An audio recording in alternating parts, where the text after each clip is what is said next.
కుటుంబ పరిస్థితులను బట్టి తలదించుకునే వారముగా ఎందరైతే ఉన్నారో వారందరితో దేవుడు ఈ కుటుంబ ప్రార్థన ద్వారా మాట్లాడుతూ ఇస్తున్న వాగ్దానము ఏంటంటే, ఏ వాగ్దానం ఇస్తుందో తెలుసా అండి?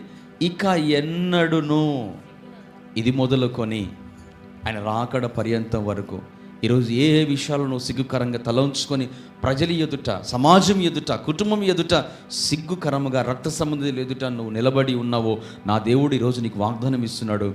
నువ్వు నిలబడినటువంటి స్థలములోనే తలెత్తుకునే వాడుగా నా దేవుడు నిలబెట్టుకోబోతున్నాడు. దేవునికి స్తోత్రం. అద్భుతమైన కార్యాన్ని చేయబోతున్నాడు ఆయన. ఆయనే అంటున్నాడు, ఏమంటున్నాడు? నా జనులు ఇక ఎన్నటికి సిగ్గుపడరంట.